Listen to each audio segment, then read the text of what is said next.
Juan capítulo 13. Dice: Jesús sabía que aquella noche de Pascua iba a ser su última noche en la tierra, antes de regresar al Padre. Durante la cena, el diablo le había sugerido a Judas Iscariote, hijo de Simón, que esa noche debía llevar a cabo el plan para traicionar a Jesús. Jesús sabía que el Padre lo había puesto todo en sus manos y también que tal como había venido de Dios, a Dios debía regresar. Pero cuánto amaba a sus discípulos. Entonces se levantó pues de la mesa, se quitó el manto de maestro, se ciñó una toalla a la cintura, echó agua en una palangana y se puso a lavarles los pies y a secárselos con la toalla con la que se había ceñido. Cuando le tocó el turno a Simón Pedro, éste le dijo: Maestro, no debías estar lavándonos los pies. En este momento no entiendes lo que hago, le respondió Jesús, pero algún día lo entenderás. En la versión Reina Valera dice: las cosas que yo hago, tú no las comprendes ahora, mas las entenderás después. Y creo que esta es una palabra para vos, para mí. Las cosas que yo hago, tú no las comprendes ahora, mas las entenderás después. En este momento no entiendes por qué lo hago, le dijo Jesús, pero algún día lo entenderás. En este momento no entendés por qué Dios permite eso que estás viviendo, pero algún día lo entenderás. Quédate con esa palabra que es para vos en esta mañana. Y que el Señor derribe toda fortaleza en nuestras mentes en el nombre de Jesús y que todo velo se caiga, que se caiga toda venda mágica de nuestros ojos para que el poder de la palabra penetre y nos traiga luz, que el Espíritu Santo nos revele. No, contestó Pedro, jamás permitiré que me laves los pies. Si no lo hago, le dijo Jesús, no podrás, escuchen esto, identificarte conmigo. Si no lo hago, no podrás identificarte conmigo. En la otra versión dice, si no lo hago, no tendrás parte conmigo. Entonces le dijo Pedro, no me laves solamente los pies, lávame de pies a cabeza. El Señor le dijo, el que está bien limpio, solo tiene que lavarse los pies para quedar apto.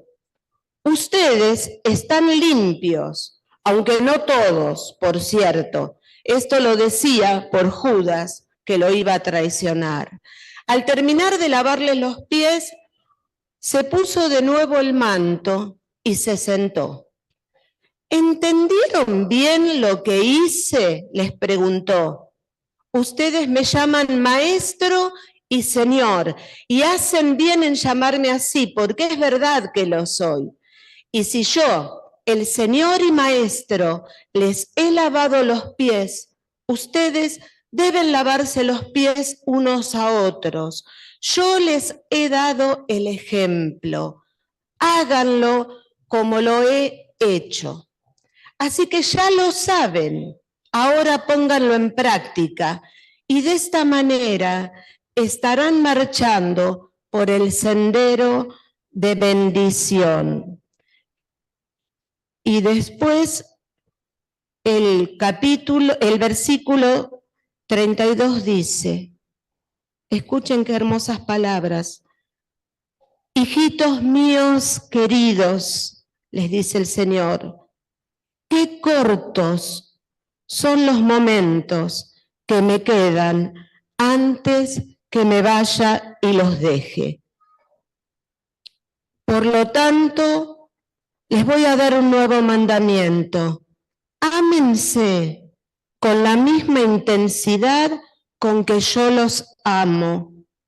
La intensidad del amor que se tengan será una prueba ante el mundo de que son mis discípulos.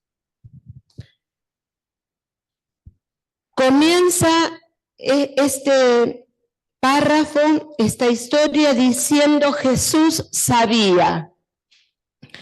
Jesús sabía lo que significaba esa cena, lo que significaba ese encuentro. Jesús sabía que no era un encuentro más. Y yo me imagino al Señor, justamente porque Él sabía, sentado ahí en la mesa, observando toda la situación, mirándolo a cada uno, que los conocía muy bien, sabía de las debilidades de cada uno y de las fortalezas de cada uno. Sabía de los problemas que habían tenido uno con otro, de las veces que se habían sacado chispas. Y Jesús sabía y los miraba. Y ya no habló mucha parábola, como él solía enseñarles. Ya había hablado mucho, ya les había enseñado mucho, ya había hecho muchas señales para demostrar que realmente él era el Hijo de Dios. Pero él sabía, él conocía la escena y los conocía a ellos y sabía que era tan poco el tiempo. Dice, a los que me diste los amé hasta el fin, dice el Señor. Y qué poco tiempo que me queda. El Señor en ningún momento dudó de lo que tenía que hacer, porque también eso que Él iba a hacer, que era ir a la cruz, era por amor a ellos. Pero ¿cuánto le dolía tener que dejarlos? ¿Cuánto le dolía tener que dejarlos? Y yo me imagino que como buen padre de familia o hermano mayor que mira a los suyos y piensa, ¿qué pasará con estos cuando yo no esté? ¿Qué harán? ¿Cómo harán? ¿Cómo sobrellevarán las diferencias? Entonces, dice que mirando esa escena que él sabía muy bien, hizo algo. No habló, hizo algo. Y antes de entrar en lo que el Señor hizo, pensaba, ¿y los discípulos? Esos eran los íntimos, no eran los 5.000 de la multitud, eran los íntimos. ¿Se darían cuenta? Jesús sabía, ellos sabrían el significado de esa cena, se darían cuenta que era la última. Y me hacía pensar, ¿cuántas veces no nos damos cuenta de las cosas que pueden estar siendo trascendentales, como lo fue esta cena, ¿no? Yo en este tiempo pienso mucho en eso. Señor, que nos demos cuenta, porque a veces nos pasa que parece que nosotros no vivimos la vida, sino que la vida nos vive a nosotros. ¿No les pasa a veces como, tanta cosa, pasa la semana volando y a veces parece que uno no se da ni cuenta A veces pasan situaciones tremendas, nos tocan vivir situaciones difíciles y uno no las puede terminar de asimilar. Nosotros esta semana tuvimos una bomba. Todavía uno no puede terminar de asimilar. Yo creo que ellos estaban así, no se daban cuenta. Y a veces por no darnos cuenta, rezongamos sobre el chiste malo.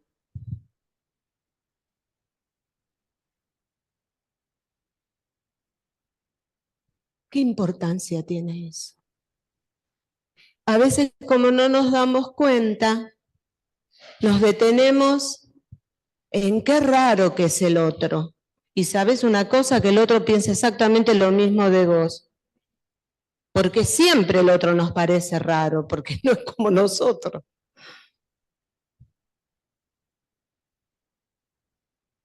O nos miramos nada más que los defectos. A los hijos les quiero decir.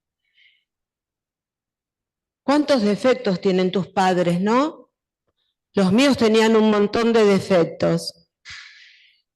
Hasta que fui grande, yo y me di cuenta de lo maravillosos que eran. Y hasta que no los tuve, y los extraño cada día.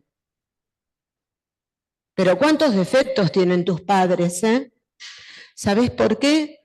Porque tus padres son las personas a las que más has observado toda tu vida. Desde que naciste, estás mirando a tus padres. Es imposible que no le encuentres defectos.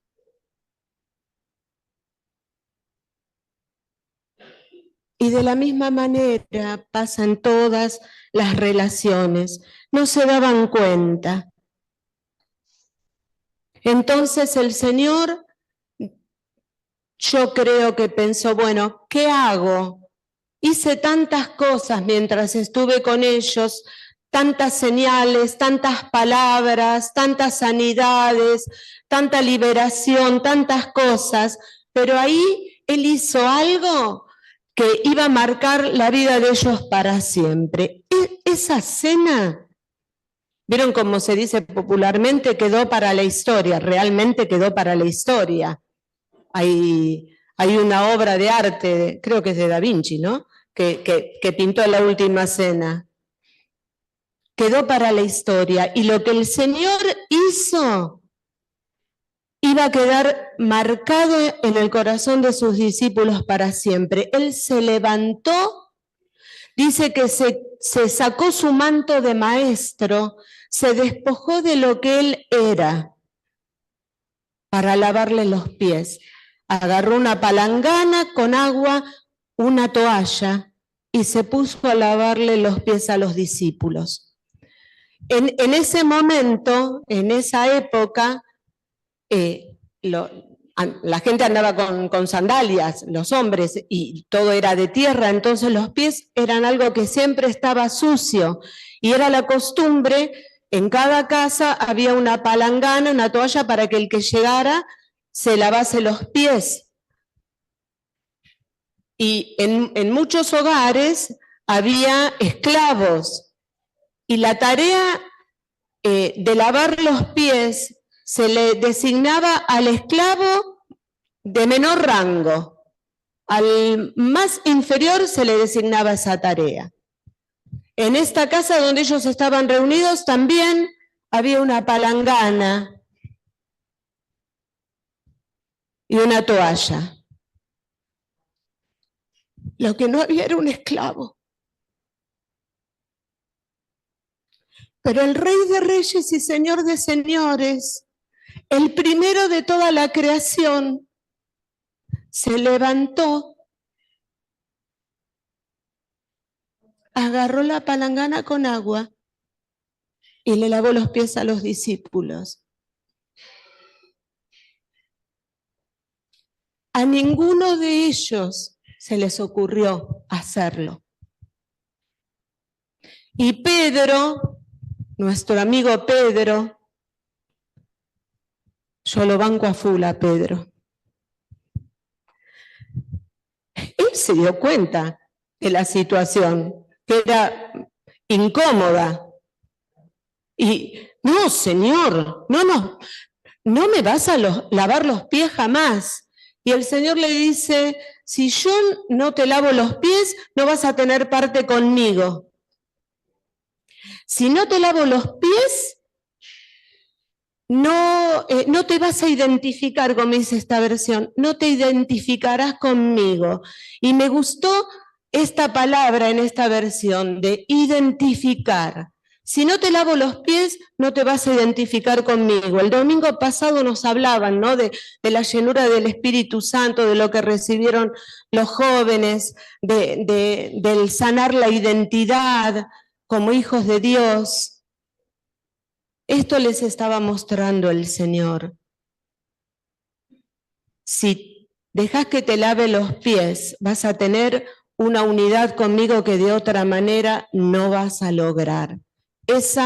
Ahí yo te voy a estar dando la verdadera identidad. Entonces Pedro se dio cuenta de la importancia de esto y dijo, yo no me lo quiero perder. Y así de arrebatado y apasionado como era, entonces dijo, no, si es así, no solamente lavame los pies, lavame todo. Y el Señor le dice, si el que está limpio no necesita más que lavarse los pies. El Señor estaba haciendo una diferencia entre la mugre de los pies de Pedro y su vida, entre los pies sucios y un alma limpia. No necesitas, Pedro, que te lave todo. El que está limpio no necesita. Jesús no se quedó con la suciedad de los pies de Pedro, como a veces nosotros nos quedamos con el mal chiste. Supo diferenciar que los pies de Pedro, como los de sus discípulos, se habían ensuciado por el caminar de la vida, se habían ensuciado por las cosas que Pedro todavía no pudo superar, como vos y como yo, por los malos pensamientos, por los juicios que emitimos, que hieren, por los errores que tenemos, por el orgullo con el que queremos tapar nuestros errores.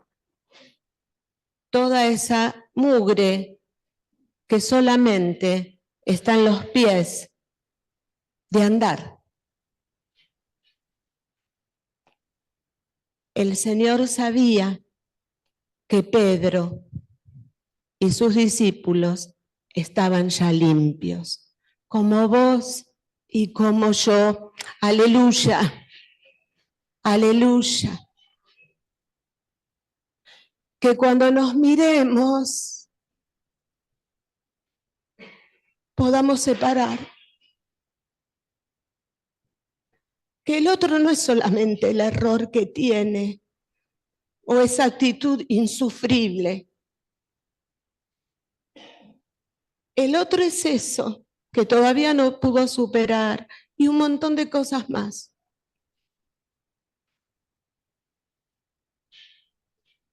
Como yo. Nadie lo sabe todo, ni nadie ignora todo. Nadie hace todo mal, ni nadie hace todo bien. Todos estamos en proceso, pero estamos limpios. Que podamos separar, como hizo el Señor. Y después que hizo esto, dice que se puso otra vez el manto y se sentó. ¿Y cómo tenemos que aprender de esto, no? Porque a veces hay que dejar un poco todo lo que sí ya logramos. Y tenemos a veces como los militares que tienen las condecoraciones, ¿no? No las tenemos a la vista, pero nos las apropiamos y las sentimos así, el Señor se despojó, dejó su manto de maestro para poder hacer esa tarea de esclavo. Y nosotros, porque esa tarea era humillante.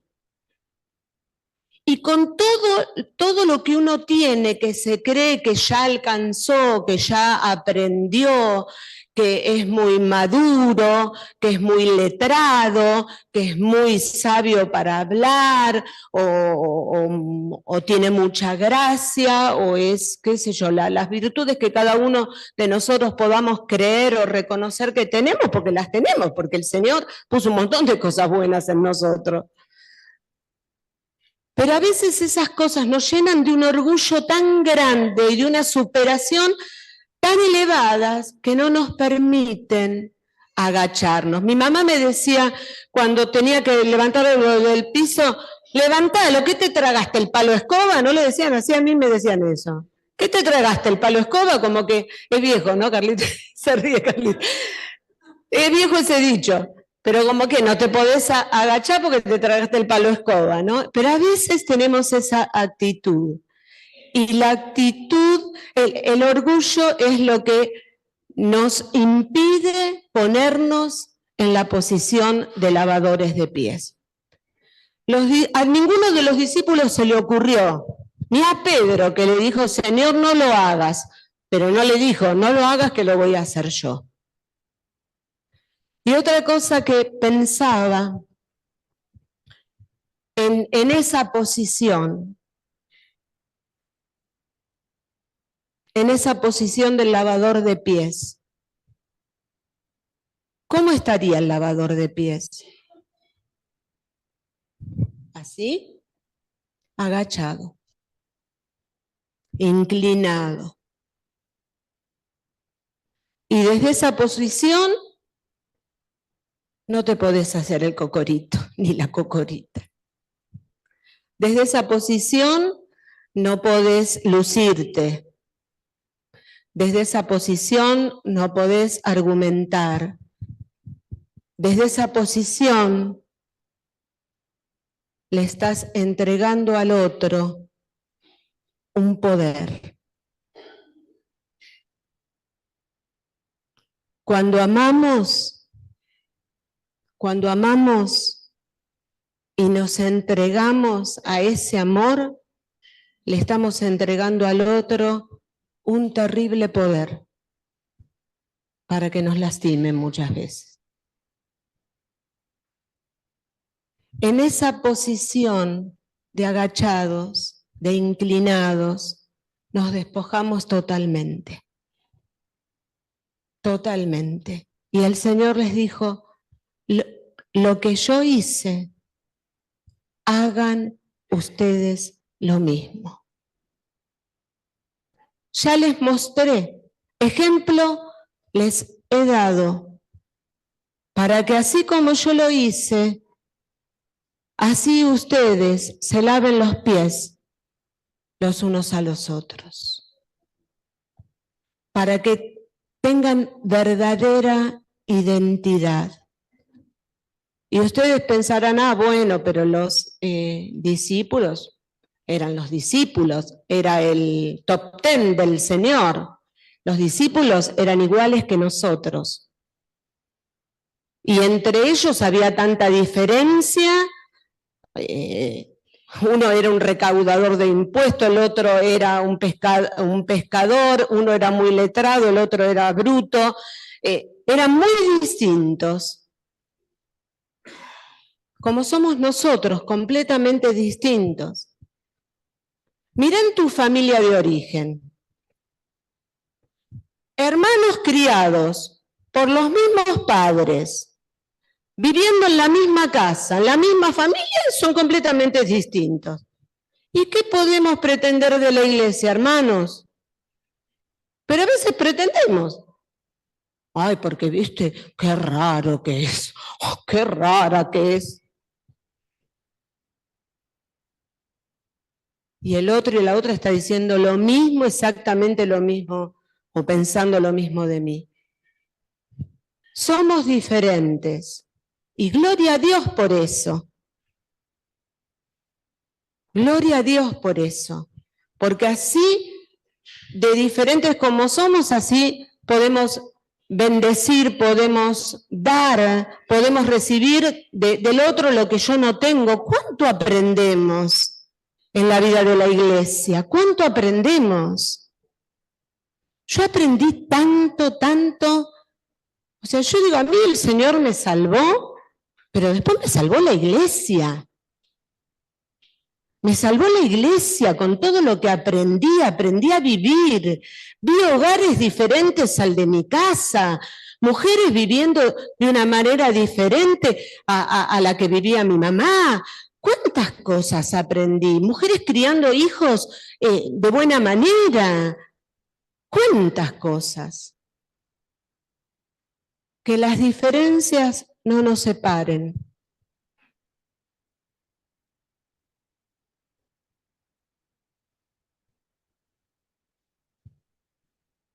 Que el Señor nos ayude.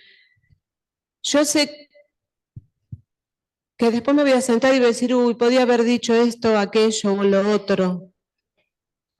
Pero que el Espíritu Santo te revele en esta mañana y a lo largo de este día, que esta palabra te persiga y no te deje tranquilo y no te deje tranquila. Que podamos entender que la manera para que el mundo crea es viendo el amor con que nos amamos. Que podamos, que el Señor no nos deje tranquilos, que el Espíritu Santo no nos deje tranquilos hasta que nos convenza de tal manera que soltemos las armas, hermanos. Que soltemos las armas. Y que trabajemos por la unidad del Espíritu, en el vínculo del amor. Porque el Señor pagó un precio muy alto por eso. Y porque estamos limpios. Un mandamiento nuevo les doy, que se amen unos a otros como yo los he amado. Y cuando ponemos la vista en esto, cuando nuestra prioridad es construir. Ustedes fíjense que el Señor no esperó a que se dé.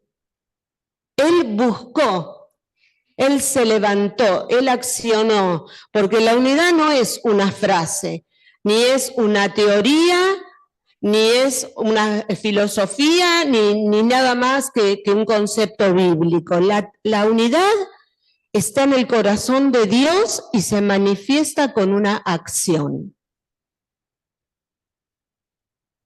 Y que podamos llevarlo a cabo, porque cuando nos paremos en la vida en esa posición, vamos a mirar a los demás con otros ojos. ¿Y saben el beneficio que eso es? El beneficio que eso es, la libertad que eso te da, la gratitud que eso trae a tu vida.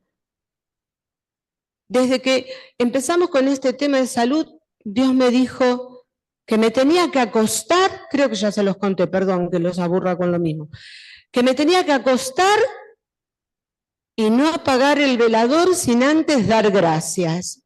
Y no salir de mi cama a la mañana sin antes dar gracias, y tenía que encontrar por lo menos 10 motivos. Y siempre encuentro más. Y ustedes están en esos motivos. Ustedes están en esos motivos, hermanos. Son parte de mi vida. Y yo sé que en muchos de ustedes está muy fuerte esto también.